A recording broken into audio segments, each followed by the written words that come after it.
เคครับผมก็กราบสวัสดีพ่อแม่พี่น้องทุกท่านด้วยนะครับผมก็วันนี้มาอยู่ผมเดอะแมวกันเช่นเคยนะครับก็มาลุยกันต่อพาร์ทที่อะไรวะพาร์ท2 3พาร์ท3ครับผม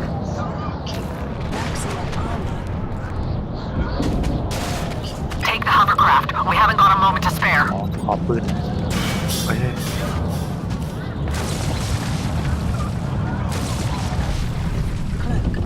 มันทำอะไรวะ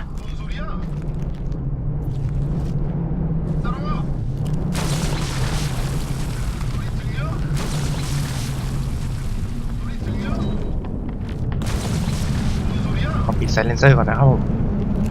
ทำอะไรวะเนี่ยให้เก็บบ้างวะโอเคดีกว่า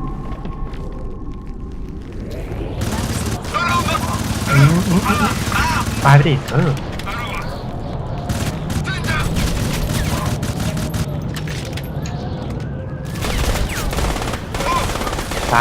ายดิ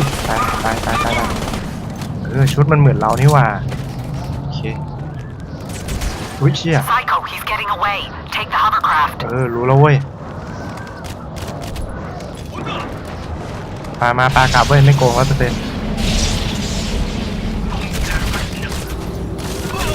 ตายไปดิจบเฮ้ยชุดแม่งเหมือนเราเลยว่ะโอเคปืนเก็บมาครับผมโอเคเต็มโอเคใช่ไหมมีอะไรให้แต่งบ้างโอเคครับผมไปขึ้นมีอะไรให้ฟาร์มบ้างเนี่ยดูดิโอเคเนี่ยไม่มี You're not gonna make it on foot, Psycho. Get back to the hovercraft. Okay, go. Stay with Lee in the container. Don't stop for anything. ไปทางไหนวะนี่ดำๆนี่อะไรวะเนี่ย What the hell? เหี้ยอะไรวะน่ะอ๋อเอเลี่ยน Veer left to take the road through the village. น้ำปุ๊บอุ้ยไปวิ่งไม่ใช่วิ่งขับไม่มีปืนให้ยิงด้วยเอ้าชิบหายโอ้แย่ละไปตามทางไปครับผม Head on through the ตาม village. ทางอ้าวเฮ้ยผิดทางเหรอถูกแล้วไม่ใช่เหรอ You've got a T-junction coming up. Take a อุ้ย left. ผิดอะไรวะเนี่ยเอ้าบั๊กอ่ะขึ้นทางนี้ได้ไหม There he is. ใช่เปล่าวะเหมือนใช่ว่ะอุ้ยคุณชนอะไรวะเนี่ยโอ้เอาเป็นรถถังที่หายไปเอ้า Damn it, we ที่หาย lost him. อ๋อไอ้นั่นตามไล่ Take a left. อุ้ยให้กูไปทางไหนเฮ้ยครับชิงละอุ้ยชิบหาย This area is heavily defended. Don't stop to engage. ไม่รู้แล้วกูชิงไรเฮียไม่อยู่ละเฮียอะไรก็ยิงไปกูไม่อยู่ละ There's a path ahead along the side of the ship. กูไม่อยู่ละชิงละโอ้ยอย่ายิงโอ้ยไปแล้วไม่อยู่แล้วไปแล้ว There's ผ the มแม่ง container. ไปทางไหนขออ้อมโลกหน่อยทางไหนต่อวะมันให้ขึ้นไปทางด้านบนอ่ะใช่ต่อใช่ว่ะโอเคเราขับไปทางนี้กันนะผมเรามีนี่ละเรามีเขาเรียกว่าอะไรวะ Okay, we lost him again. Meet up with Eagle Team while I try and get a lock on the หาย container. ไม่น่าขี่มาเลย Right now, that machine is the KPA's problem. Let's keep it that way as long as we can. Keep up with Lee in the container. นะให้เก็บอุ้ยจากไหนวะจากไหน ยิงกูทำไมมึงไปยิงไอ้นู่นไอ้เชี่ยไม่มีตายนี่หรอยิงตายไปดิจบอุ้ยแทบตายขอแต่งปืนหน่อยดิมีอะไรแต่งอุ้ยช็อตอุ้ยตายไปดิตาย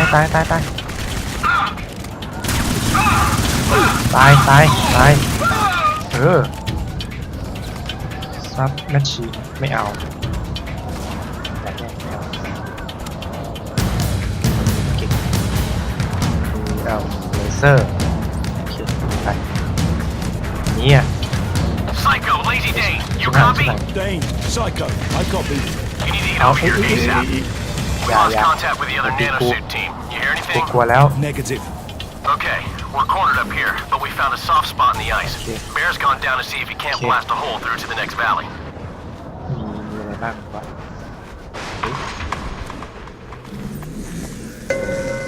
กูชิปหายมีโล่ด้วย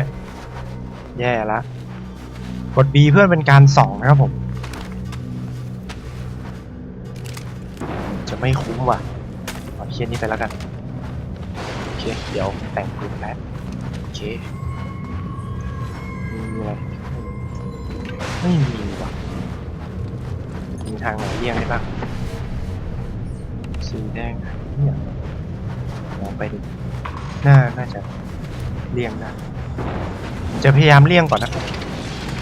เหมือนจะเลี่ยงไม่ได้ว่ะบวกก็บวกไปมาบวกก็บวกอยากบวกก็บวกให้ Psycho, there's a road leading up through a chasm in the rock. It's on the left of the valley as you approach us. We've set up our defensive position there. อุ้ย ไม่เอาสิตัวยิงโล่ไปไหนตัวใส่โล่นั่นไงมันต้องยิงตัวใส่โล่ก่อนนะผมไม่งั้นมันก็จะยิงเราได้อย่างเดียวเราก็จะยิงมันไม่ได้ผมโอเคกระสุนหมดชิบหายเอ้ยโอเคเลเซอร์โอเคปิดไป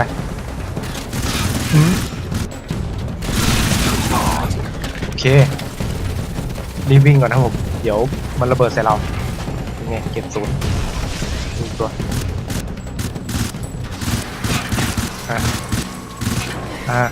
ยังไงโอเคเยี่ยมไปทางนี้แล้วกันโอเคไปครับผมเดี๋ยวใช้นี่แล้วกันผมขี้เกียจวิ่งให้มันเดินปกตินี่แหละผมขี้เกียจกดหลายปุ่มมีปืนให้ฟาร์มไหมอยากฟาร์มไม่มีปืนเลย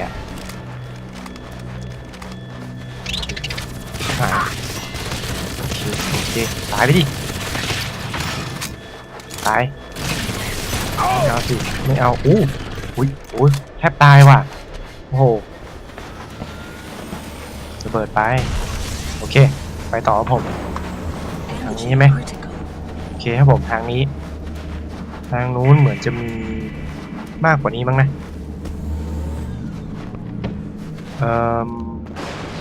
ยกได้ใช้นี้แล้วกัน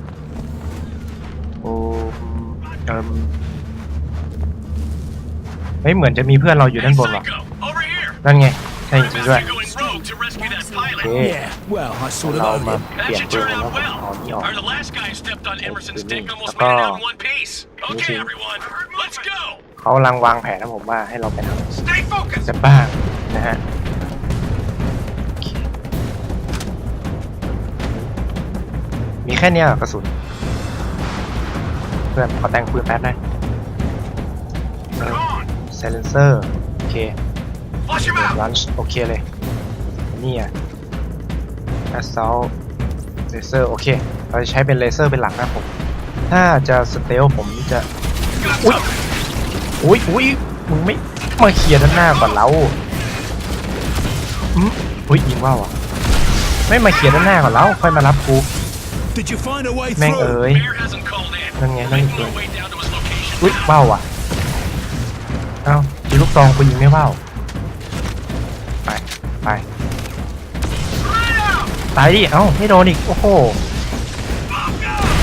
โอเคเปลี่ยนกระสุนโอเคลุยต่อ ตัวนั้นมีโล่ตัวนั้นมีโล่อุ๊ยโอ้โหแม่งเอ้ยใส่โล่ทัน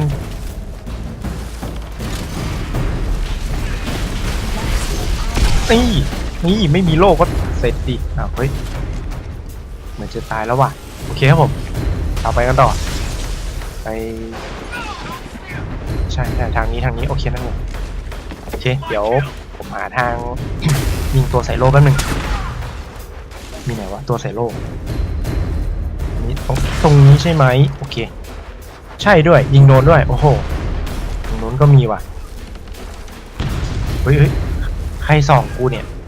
ตกใจหมดเลย Psycho, keep pushing forward. Okay. We've got to make it to the tunnel. Taking อุ้ย aim. ยิงไม่โดนว่ะโอเคโดนแล้วผมน่าจะนะโอเคมีอะไรให้เก็บบ้าง Taking fire. ไม่อุ้ยไอ้นี่ยิงแม่งยิงกี่นัดตาย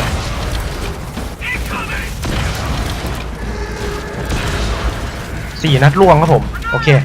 เราจะจำไว้ครับผมเพราะปืนนี้มีจำกัดให้ยิงเฉพาะพวกเอเลี่ยนนี้เท่านั้นเราจะไม่เอายิงพั่มเพื่อแค่นี้ก็ยิงพั่มเพื่อแล้วนะโอเคดีไหมเนี่ยโอเคทำไมครับตรงนู้นก็มีเราไปตามภารกิจดีกว่าโอเคโอ้อุ้ยไอยิงกูโอ้โหมันยิงจ่อก่อน้ำแข็งใสอุ้ยเอาไปเอาน้อยหนาไปกินแม่มอุ้ยไอเชี่ยโอ้โหเฮ้ยเราต้องใช้ระเบิดอะไรอ่ะอ๋อนี่ไงโอ้โหอีซี่อุ้ยไม่มีไฟลนด้วยอ่ะสุดแค่ต้องไปทางไหนต่อเนี่ยเฮ้ยโอ้โหทำกูแทบร่วงโอเคครับผมเอาเก็บปืนก่อนแล้วกันไม่เวิร์กว่ะกระสุนเดิมเยอะกว่าเยอะ Lost vision. ใช่กระสุนเดิมเยอะกว่า Dead when I find him. ไปต่อครับผมโอเคเดี๋ยวเอ้าเฮ้ยโอ้มีนี้ด้วยส่องไปส่องกลับโอเคคงต้องตั้งภาพเป็นอันตรายมั้งตรงนี้เหมือนจะมีว่ะใช่จริงด้วยอุ้ยโอ้โหยิงโดนแต่หลังคาแต่แม่งก็ตายว่ะโอเคครับผมเดี๋ยวเราไปทางนี้กันโอเครถถังว่ะเอาไงวะใช่เปล่าวะ Contact. เฮดช็อตดับเบิลคิวรถถังขี่ได้ไหมเนี่ยตายยังเหมือนจะตายแล้วนะผมอุ๊ยทางนู้นก็มาว่ะอุ๊ยไม่โดนอ่ะเอาตัวอื่นก่อนแล้วกันตัวอีกตัวอุ๊ยกระสุนหมดโทษที Let's do it. เอ้าแอบโอ้โหนี่ใครจะยิงโดนล่ะพี่นี่ตายละอุ๊ยโอ้พี่โผล่มาดิ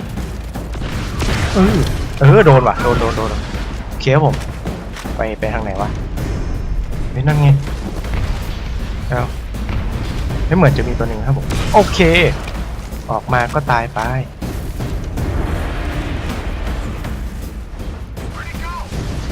เหมือนรถถังจะขี่ได้นะครับผมไม่แน่ใจโอเคน่าจะขี่ได้นะโอเคผมขี่ได้ทำไมไม่ขยับอ่ะ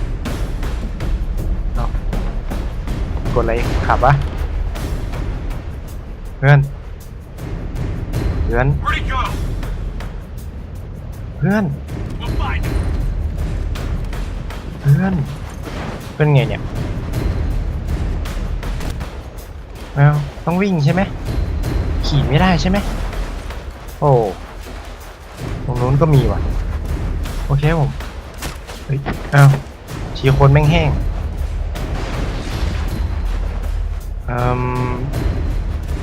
โอเคเราจะเปลี่ยนปืนนี้ไหมเนี่ยน่าจะเวิร์กนะโอเคเปลี่ยนปืนนะผมดูไม่เวิร์กนะเซาโอเคไรเฟิลเลเซอร์ไซเลเซอร์โอเคเนตตันโอเคเหมือนจะมีกระสุนให้เปลี่ยนนะครับเหมือนจะเป็นใช่ผมเป็นกระสุนไฟสามารถยิงโอ้ชิบหายสามารถยิงทะลุได้นะครับผมอุ้ยไอตัวตะกี้นี่หว่าเช่เตรียมปืนหน่อยเพื่อนยืมหน่อยเดี๋ยวเราจะต้องใช้ปืนนี้ชั่วคราวนะผมอ๋อเรามีไอ้นี่อยู่ยิงมึงชิบหาย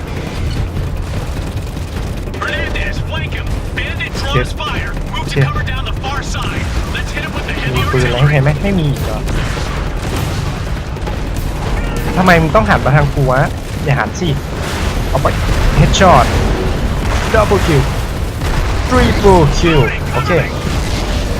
ไม่เอาสิยิงมาทางนี้ไม่มีอ่ะโอเคโอเคผมเรายิงให้ย้อยโดนประมาณนี้ใช่ไหมเฮ้ยอย่างนี้โดนว่ะโอเคนี้ผมประมาณนี้เลยอุ้ยใส่ช้างเลยวะโอ้โหนี่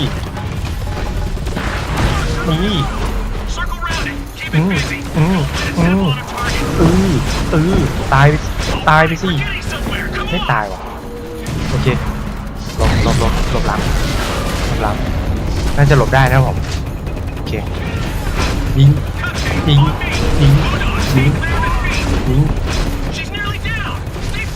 กระสุนให้ไหมอ๋อมีครับผมให้นิดหน่อยจะเก็บได้โอเคเก็บได้ผมเราใช้นี่กันแล้วกันยิงดิตู้เยี่ยมไปเลยอุ้ยเดี๋ยวผมมันตายละเรียบร้อยแล้วอุ้ยครับในกูตังไม่มีเลยแม่งเราจะไม่ใช้พั่มเพื่อนปืนนี้เปลี่ยนกระสุนกันแล้วกันไม่มีกระสุนเพิ่มเติมนะผมเราไปหาปืนข้างหน้าAnd on the other side of that ice ridge, we have a whole team MIA. Let's just get the hell out เก็บ of ไม่ได้ here. เอาแล้วใช้ไงอ่ะจะเปลี่ยนไงอ่ะเดี๋ยวผมหาที่ฟาร์มแป๊บนึงน่าจะมีปืนให้ฟาร์มนะครับผมไม่มีเลยว่ะโอเคประตูเปิดแล้วนะผมโอเคเขาคาสินนะผม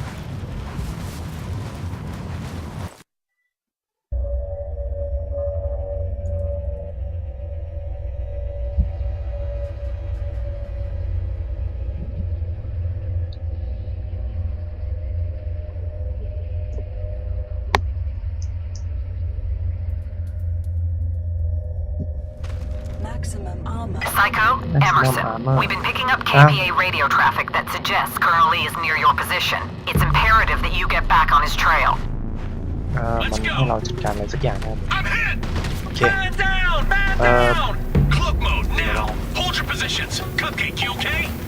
ไอ้แมลงสาบเวลาเราแปลไม่ทันเจอได้ซีโฟแล้วผมเหมือนจะได้สไนด์ด้วยนะสไนด์ร้อยกันโอเคเดี๋ยวเอางี้แล้วกันเดี๋ยวผมเริ่มขี้เกียจไปละเดี๋ยวผมจะไอ้นี่แทนเขาเรียกว่าอะไร ผมจะไม่แปลแล้วนะผมเดี๋ยว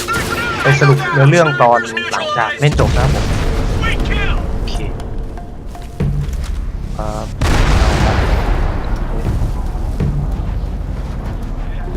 ไปทางไหนวะนั่นไงนี่อุ๊ยเฮดช็อตทีเดียวเลยเหรอ Move out, Psycho. We'll cover you. Give that girl a lead. Kick up the ass. อ๋อนี่ไงเดี๋ยวให้มันยิงไปทางไหนวะมีบ้าอะไรของมัน Psycho, we're gonna link up with Hawk Team. Okay. That's our best shot at an Tuần lang. egress point. Tara. Their last reported signal was just tuần east này of không? here. I'll give you a heads up as Dạ. soon as I've got something. เหมือนจะไม่แข็งด้วยว่ะ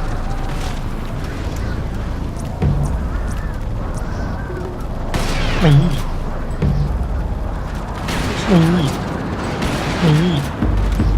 นี่โอเค3 นัดตายครับผมตัวใหญ่โดนกระสุนไอ้นั่นกระสุนอะไรวะอ้าวไม่ได้เอามานี่หว่าไอ้ปืนยิงเอเลี่ยนนะผมขอเรียกงี้แล้วกันผมไม่รู้ชื่อปืนจำไม่ได้เฮ้ยสุดหายละ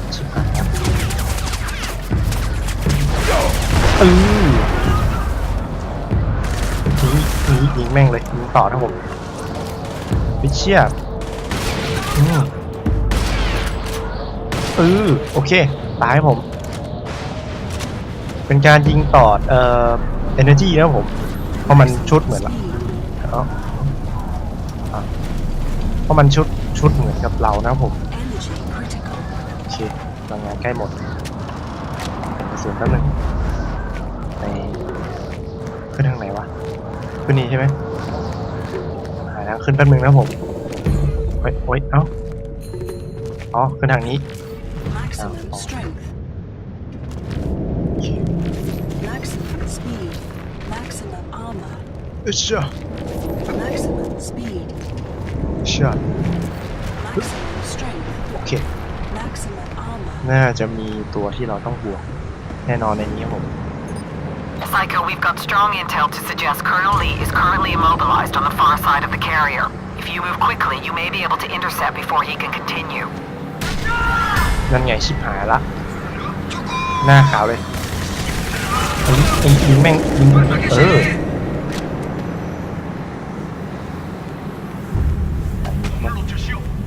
ทางนี้ใช่ไหมโอเคซี่ลูกซองเหลือไหมเช็ดพลัมเอาไหนวะ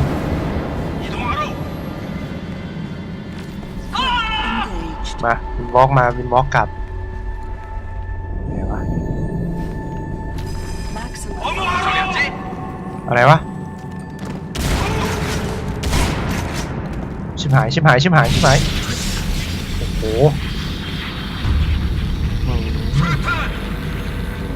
เหมือนจะมีอีกตัวนะครับผมไม่รู้อยู่ไหนนั่นไงมันเหมือนจะอยู่ด้านหน้าเรานะผมอ๋อนั่นไงโอเค3 นัดล่วงครับผมพอๆกับไอ้ตัวใหญ่นั่นเลยวะซับเมชีเข้าทางนี้กดอะไรเปิดในวิชั่นวะเอาชิบหายกด0นะผมเหมือนผมจะตั้งค่ามาอย่างนี้นะไม่แน่ใจSMG ammo ไปทางนี้ก็ได้โอเคอ๋อเหมือนจะมีฐานด้วยนะผมแล้วมันคูลดาวน์ได้ด้านบนขวาผมเหมือนจะเป็นฐานนะนั่นไงลดเรื่อยๆเลยพอผมปิดปุ๊บกลับคืนชาร์จคืนนะผมแล้วมันบอกว่าข้างหน้าแล้วเข้าทางไหนวะนี่หรอ Maximum speed. มากทางนี้วะเหมือนจะเป็นทางนู้นนะทางนี้เหมือนจะไม่ได้โอเคครับผมเดี๋ยวหาทางเข้าแป๊บ Maximum armor. ทำไมเข้าไม่ได้วะให้กูเข้าทางไหนเนี่ยMaximum speed. ไม่มีทางเข้าในนี่เปิดไง ไม่เปิดด้วยอันนี้ได้ไหมเนี่ยเหมือนจะได้นะครับผมมันบอกว่าโปรเล็กศูนย์ในวิชั่นนะผมปรับโลกันโอ้โหไป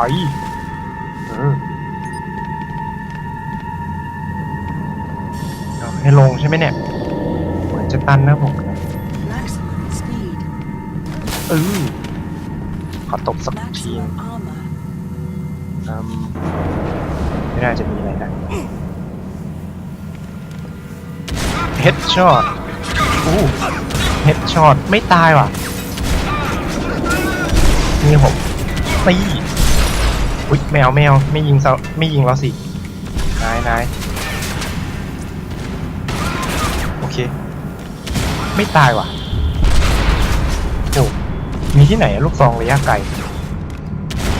มีที่นี่แล้วนี่ว่ะโอเคกูขอเปลี่ยนกระสุนแป๊บนึงดิให้พักบ้าง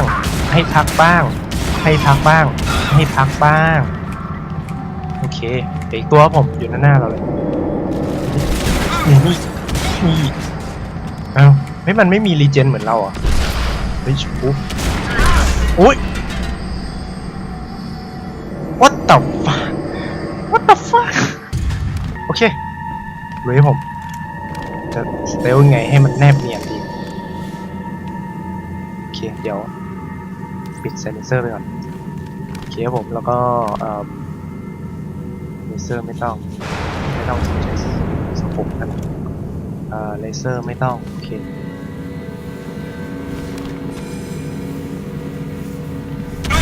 เราจะฆ่าอย่างแยบยลแต่ไม่อีกแล้วเหรอเอาละครับผมก็รอบที่3กับจุดนี้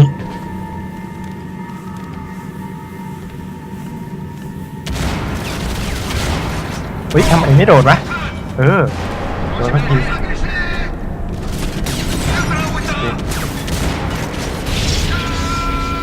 โอ้โหแม่งโดนจนได้ว่ะไม่มีเป้าด้วยชิบหายโอ้ปากลับเว้ยโอเคมีไหนยิงหัวไ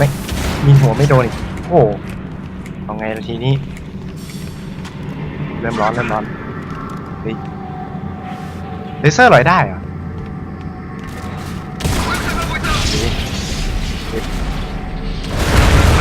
โอ้ไม่โดนด้วยแม่มเอ๋ยโอเค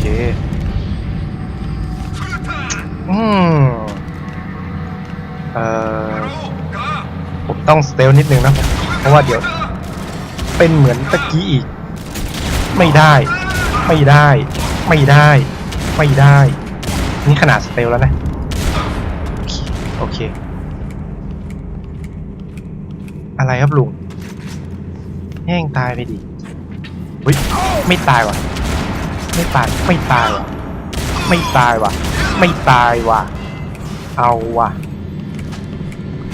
บวกมาบวกกลับเว้ยกินน้ำหน่อยเอาปลาสบายใช่ไหมลุงเอาไปสบายใช่ไหมลุงเอาสบายไม่ใช่ไหมลุงโอ้เฮ้ยลุงแม่งอึดว่ะตบปุ๊บโอเคคนใหม่ก็ได้โอเคนี่ไงโอเคหล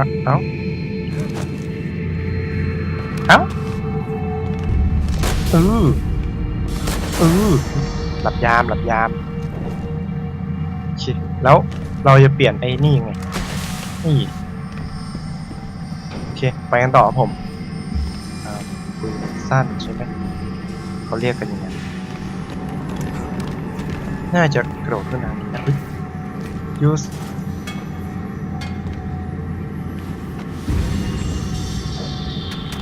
อ้าวโอเคผมขึ้นไปกันต่อเลยก็สเตรนขึ้นไป Strength. โอเค Psycho, this is Dane. Hawk team located. All KIA. They must have been taken by surprise. They didn't stand a chance. Be careful out there, okay? ก็พยายามจะต่อมาครับผมโอเคมีแฟลชด้วยว่ะว่าแต่มันเปลี่ยนไงวะเดี๋ยวสักครู่นะผมขอไปดูปุ่มแป๊บนึงอ๋อนี่ไงอ๋อโอเคผมไปปรับปุ่มมาเรียบร้อยแล้วผมเป็นปุ่มเลขหนึ่งละกันโอเคเดี๋ยวเราต้องเอาอะไรไปบ้างเหมือนจะเจอศึกหนักนะถ้าปืนหนักๆขนาดนี้นี่หรือเอาไงดีอะเอาปืนอะไรดีเนี่ย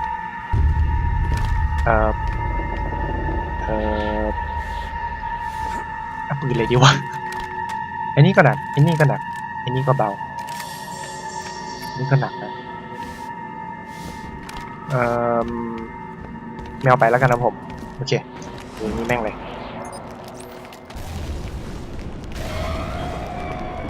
มันจะชิบหายว่ะ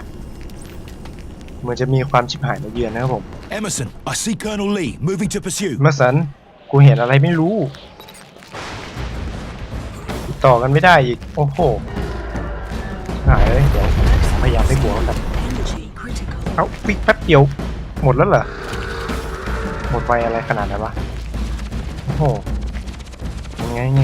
ก็บวกกันอยู่ครับผมเราจะไม่เข้าไปบวกกัน I'm gonna die unless I get out of the ice. Prophet. คอนเฟน Freezing up. Need a heat กูจะโดนแช่แข็งแล้วกูต้องการความช่วยเหลือ Damn it, Prophet. ไอชิบหายโอเค Where the bloody hell are you?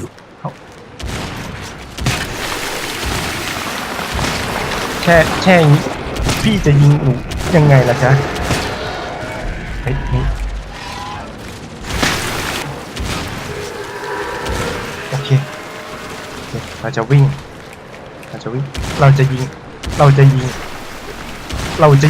อุ๊ยทางนี้เหมือนจะมีกำลังเสริมมาว่ะโอเคเหมือนจะมีกำลังเสริมมานะครับผมเดี๋ยวเราถอยก่อนดีกว่าโอเคยิงแม่งเลยเนี่ยจากอ๋อกูได้เอาปืนไอ้เหี้ยนั่นมาว่ะโอ้โหไม่น่าเลย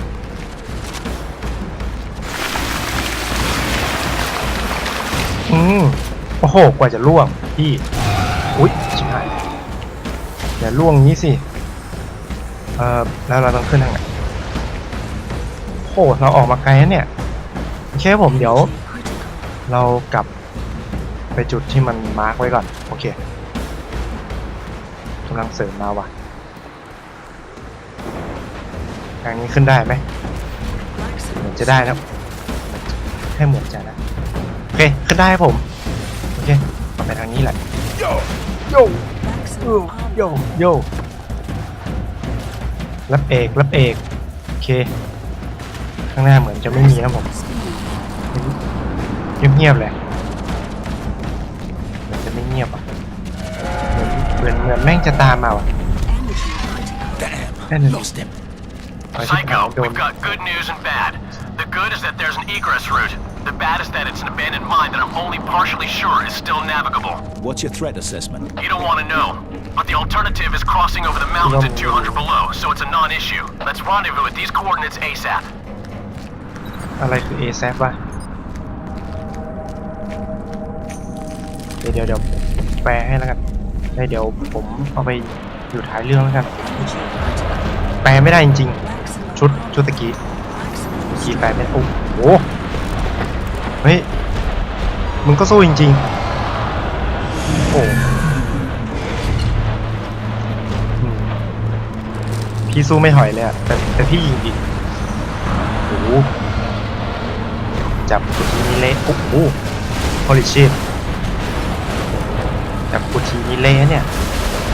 นาโนสูตรก็นาโนสูตรเละอะแดงปุ๊บกูวิ่งแค่นี้ก็เลือดก็ลดอ่ะ เคมันไปแล้วผมเดี๋ยวครับมีปืนอะไรบ้างวะนอกจากซัมซีโอเค Psycho, the abandoned Ah, mine is called oh. Pacific Shores. Oh, Keep on track, right. buddy. เหมือนกระสุนจะมีอยู่1ครับตอนนี้คงต้องใช้แล้วล่ะเหมือนจะมีแต่ก็คงต้องใช้แล้วอ้าวแบบนี้ไงครับผม Maximum speed. มันก็ต้องใช้แต่เหมือนจะไม่เป็นไรหรอก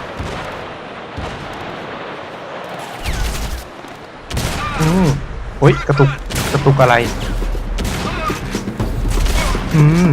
ล่วงไปสิจ้าเฮ้ยเจ็ดเท่ไหนวะเฮดช็อตโอ้ยิงตั้งหลายนัดกว่าจะตายโอเคมีตรงไหนไหมเหมือนจะมีอยู่นะครับผมแต่เหมือนเขาจะไม่เห็นผมนะแต่ผมก็ไม่เห็นเขาเหมือนกันไปกันต่อไปเป็นไงเจอแล้วผมเราจะวิ่ง Maximum speed. ไวๆไปเลย Maximum armor. เราจะวิ่งกันตายสิ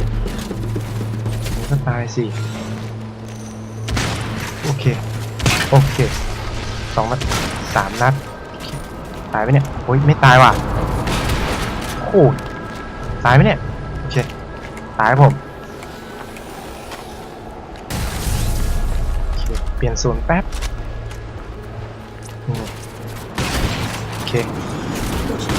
โอเค2 นัดล่วงครับผม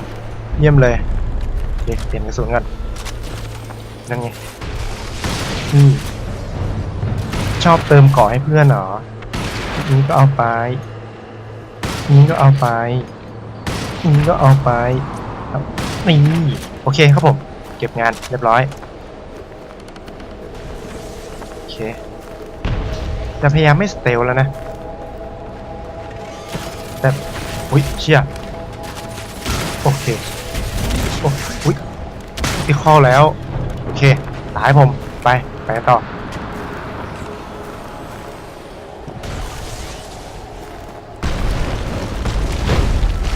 อุ้ยเชี่ยอะไรเกิดอะไรขึ้นโอเควิ่งอย่าเพิ่งตกมาใส่หัวกูนะเว้ย Speed. Maximum armor. มีอะไรให้เก็บไหมเหมือนจะต้องเก็บนะครับผมเอาลูกซองกันลูกซองออกเอาสไนป์อาจจะไม่ได้ใช้ครับผมแต่เรามีกล้องอยู่ละโอเคเราไม่ต้องก็ได้ใช้แอสซอลเซอร์โอเคประมาณนี้แหละงั้นไปอะไรพวกกูชิบหาย What's that? Psycho, monitor Oh. those machines for me. นี่อย่างนี้เลยอ่ะแล้วกูจะไปไงอุ๊บชิบหายเห็นไหมเนี่ย เหมือนจะเห็นว่ะ That must be lifting 100 tons or more. อุ้ยเฮ้ยยกนี้ได้ด้วยอ่ะเจ๋งว่ะเฮ้ยอย่านะอู้เชี่ยตกไปตายเนี่ยขาหักซ้ายอ่ะเหมือนพวกมันจะสายตาสั้นนะครับผมแล้วกูจะลงไปไงเนี่ย Maximum strength. ลงทางนี้ได้ไหมเนี่ยชิบหายซอกว่ะอุ๊ยไหลลงได้เว้ยลงได้โอเคเดี๋ยวผมไปทางขวาแล้วกัน Maximum speed. วิ่งเลยแล้วกันไป let's go ตรงนี้เหมือนจะต้องสเตลนะครับผมถ้าไม่สเตลก็ตายฮะโอเคจะจำเป็นจะสเตลเฉพาะจำเป็นนะครับผมถ้าไม่จำเป็นก็จะไม่สเตล Maximum Dane, strength. I'm in. Psycho, we're nearly at the mine กูเข้ามา entrance. แล้ว Clear out the compound if you can, but your priority is to meet us there ASAP. Copy that. รับทราบอ๋อมันบอกว่าเข้ามา ให้เข้ามาช่วยหน่อยเพราะมันจะเปิดประตูนะผมน่าจะประมาณนั้นนะแค่น่าจะนะน่าจะต้องการเปิดอะไรสักอย่างหรือไม่ได้เปิดอะไรสักอย่างหรือให้จะกำจัดสักอย่างเลยแหละ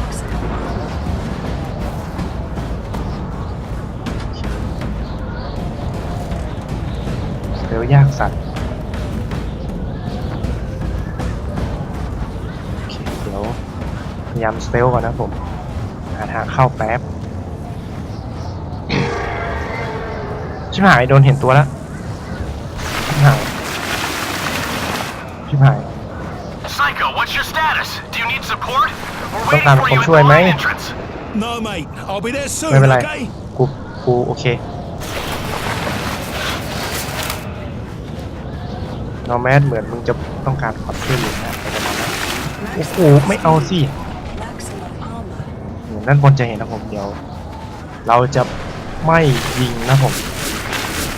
เราจะพยายามวิ่งหนีมันอุ้ยเหมือนจะมีคนเห็นแค่ตัวเล็กไว้ก่อน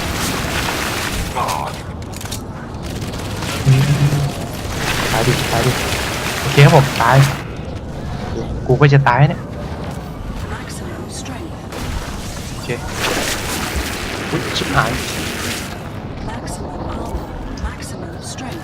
เฮ้ยขึ้นไงวะเนี่ยทางขึ้นทางนี้ใช่ไหมเนี่ยเรื่องไหนวะอ๋อทางนี้ใช่ไหมได้อ๋อขึ้นไม่ได้ครับผมโอเค Maximum. เราต้องหาทางอื่นที่ขึ้นได้เฮ้ยว่าจะไม่ใช้แล้วนะ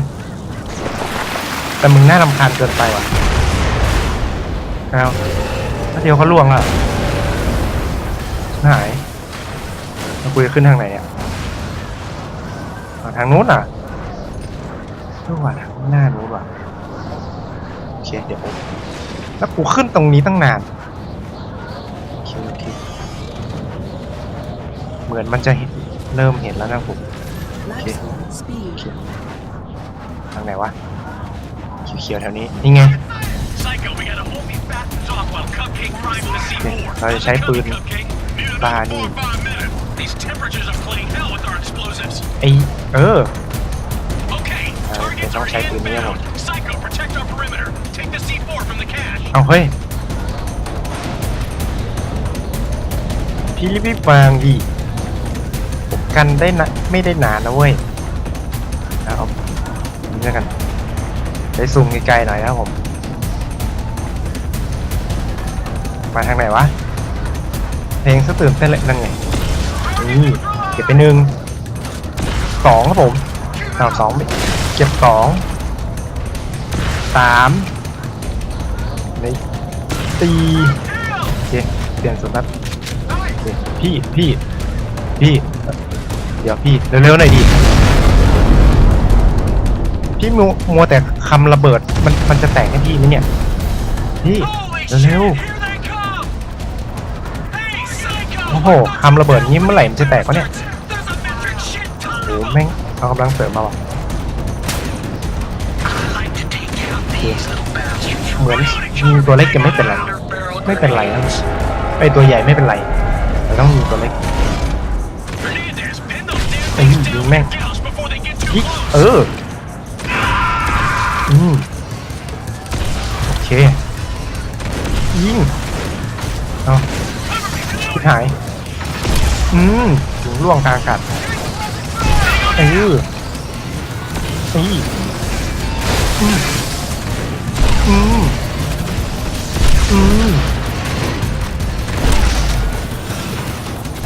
ช่วยกันทำมาหากินหน่อยพี่มันก็อยู่ด้านหน้าพี่ไม่ยิงอ่ะเจ๊ต่อยได้ต่อยนะผมพี่คำระเบิดเมื่อไหร่มันจะแตกให้พี่เนี่ยอุ๊บเดี๋ยวไอ้ถังบ้านี่ชนก็ตายเหรอ Psycho, we gotta Okay. hold these bastards off while Cupcake primes เดี๋ the ยวผม C4. เดี๋ยวหา How's it ปืนแป๊บ going, Cupcake? Mute แม่ง about ตายซะงั้น These temperatures จะ are บ้า playing กะละ hell มัง with our explosives. ต้องเปลี่ยน Okay, ตัน targets are inbound. เลเซอร์ Psycho, เลเซอร์ protect our perimeter. สไนเปอร์สโคปแล้วปืนนี่เดี๋ยวน่าจะขึ้นไอ้นี่ได้นะผม Speed. อุ้ยไปขึ้นได้ว่ะเยี่ยมเดี๋ยวเราอยู่บนนี้ยิงเอาแล้วผมใครดูจะเวิร์กกว่านะโอเคระเบิด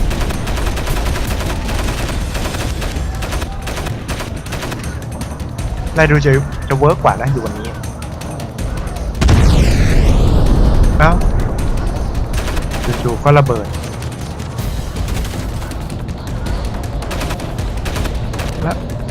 แล้วมันยิงกูได้ไงอ๋อกูอยู่บนนี้นี่หว่าแล้วลงยังไงอะลงไปขี่รถถังไงอะ Holy shit! Here they come!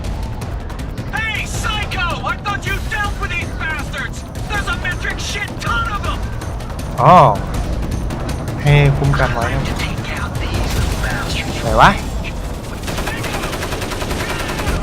ตายดิตาย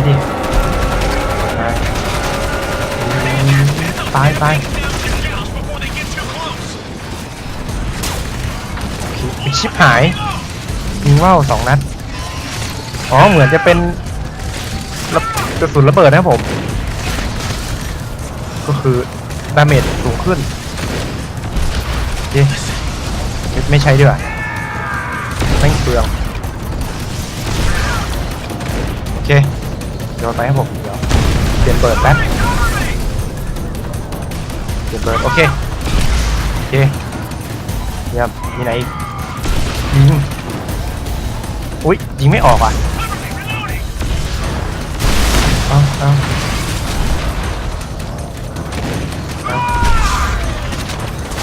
โอเคผมตายเพื่อนยิงให้ละเฮ้ยด้านหลังมันจะระเบิดใส่มึงแล้ว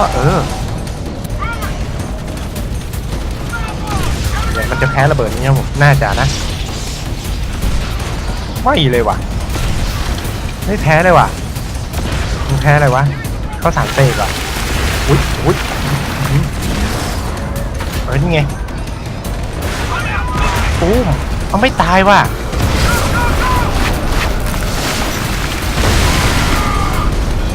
โอเคไหนวะเอ้ากระสุนหมดอีกโอ้โหบ้าเอ้ยนี่ชิมหายอย่ามาตกนี้ดิเพื่อนขอหนีหน่อยโอเคพี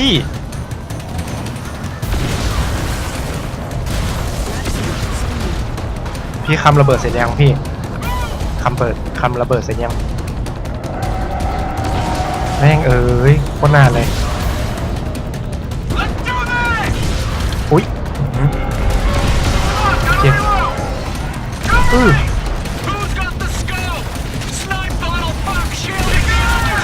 ุ๊ยมีสัก20 นัดก็คงไม่พอเอาแม็กโอ้โหนั่นอีกหนึ่งไหนอีกวะตัวยิงนี่เฮ้ยไม่โดนอ่ะโดนสักทีโอเคเป็นศูนย์นะผมเปลี่ยนศูนย์กันเชี่ยไงวะไปวิ่งไปโอเคงั้นจะไม่มีแบบอันนี้ไงอย่างนึงเพื่อนขึ้นไปงั้นแหละเดี๋ยวผมเราลงมาปุ๊บเราก็ปล่อยมันแบบนี้เลยอีซี่เกมอีซี่ไลฟ์ตูมไม่ตูมนะตูมโอ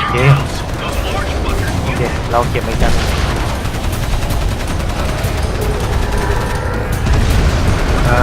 มีไหนวะมีนู่นตัวหนึ่งไม่เอาโอ้เฮ้ยตายแล้วโอเคเยี่ยมเพื่อนแอนจ็อบเพื่อน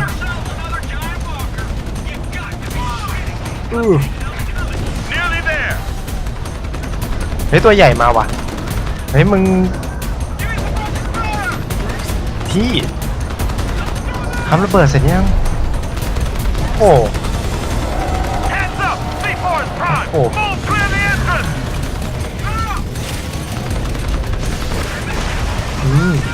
ซี่อีซี่อีซี่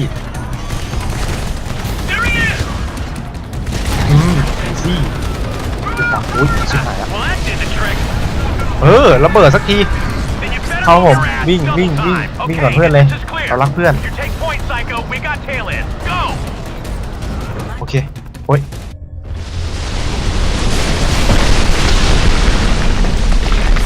โอ้เฮ้ยตะกี้มันยังเป็นไอ้นั่นอยู่นี่เนี่ยเอาแล้วเพื่อนน่ะ Dane, mate, can you read me? Dane, Ow. do you copy? อัน Damn นี้ it. ยิงไหมไอชิบหายโอเค Psycho, this is Emerson. I've got a lock on your position. The abandoned Pacific Shores mine. I suggest you head on through while I scan the archives for a schematic. And what's Eagle's status? Alive but under heavy assault. There's nothing you can do for them. I'll provide them with whatever support I can. อ๋อเราติดต่อเพื่อนไม่ได้นะผม แต่เราติดต่อในนี่ได้ข้างนอกได้มันจะเป็นอย่างนั้นนะเปลี่ยนกระสุนครับเป็นเบนเราจะไม่ใช้กระสุนนั่นพั่มเพื่อแล้วซึ่งก็พั่มเพื่อไปชิบหายเลยโอเคครับผมสำหรับพาร์ทนี้ก็คงต้องจบไว้เพียงเท่านี้ก่อนนะครับผมสำหรับคลิปต่อไปเดี๋ยวน่าจะอัพไล่เลี่ยกันนี่แหละเพราะว่ารู้สึกมันค้างคาผมก็ต้องเล่นต่อไปเรื่อยๆก็คืออัดทีเดียวนี่แหละหลายพาร์ทเลยครับผมโอเคสำหรับที่นี้ไปนะผมเดี๋ยวอัดคลิปต่อไปก่อนโอเคบ๊ายบาย